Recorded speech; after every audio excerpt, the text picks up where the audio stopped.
दोस्तों, air travel करने वाले ज़्यादातर ट्रैवलर्स इस वजह से जहाज़ में सफ़र करते हैं क्योंकि उनका भरोसा होता है एयरलाइंस पर और जहाज़ बनाने वाली कंपनीज़ पर। 5 जनवरी 2024 को होने वाले अलास्कन एयरलाइंस के जहाज़ को जो हादसा पेश आया, इसकी वजह से लोगों का बोइंग कंपनी के ऊपर से भरोसा टूट गया है। 29 अक्टूबर 2018 को इंडोनेशिया की फ़्लाइट 610 ने टेक ऑफ किया। ये बोइंग कंपनी का 737 मैक्स जहाज़ था। अभी टेक ऑफ किए हुए 13 मिनट ही गुजरे थे कि प्लेन कुछ अजीब सा बिहेव करने लगा।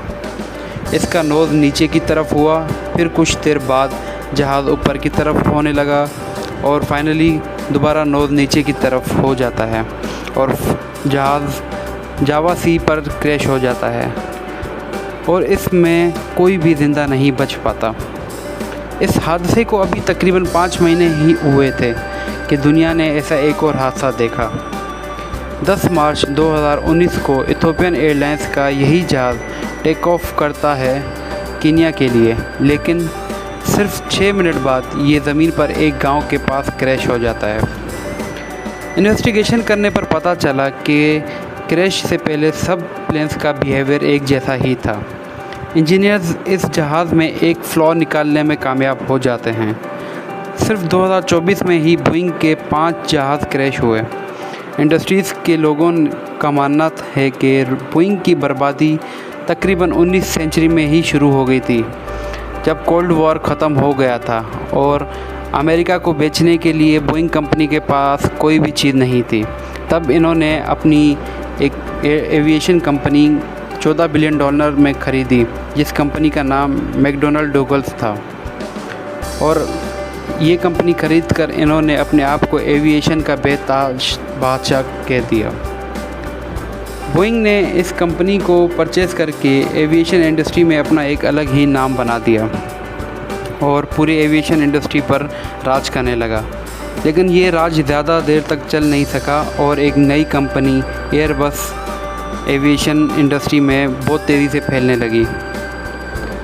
साल 2011 में बोइंग ने 737 मैक्स ईजाद किया। ये एयरबस A320 के टक्कर में लॉन्च किया गया था। ये वही जहाज़ का मॉडल था जो इन सब हादसात की वजह बनी।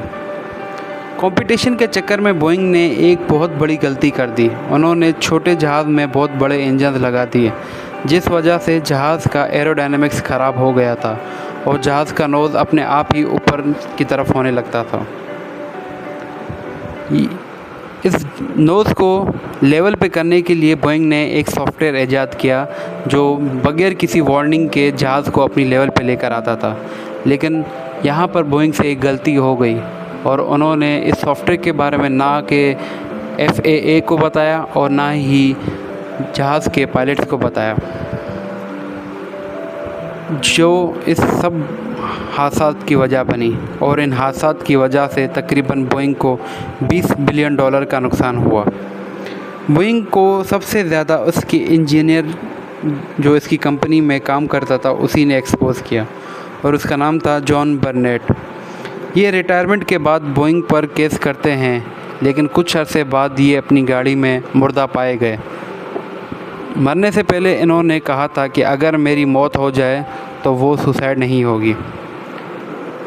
जॉन बर्नेट के मौत के बाद बोइंग कंपनी के स्टॉक्स बिल्कुल ज़ीरो पर आ गए और बोइंग दिन ब दिन ऊपर के बजाय नीचे की तरफ जा रहा है। दोस्तों, ये है स्टोरी बोइंग कंपनी की, जो अपने छोटी सी गलतियों की वजह से आज तकरीबन बिल्कुल ख़त्म होने वाला है। उम्मीद है आपको हमारी ये वीडियो पसंद आई होगी। इसी तरह के इंटरेस्टिंग वीडियोस देखने के लिए हमारे चैनल को लाइक करें, सब्सक्राइब करें, शेयर करें दोस्तों के साथ और प्यारे प्यारे से कमेंट्स करें। आपके देखने का बहुत शुक्रिया। अल्लाह हाफ़िज़।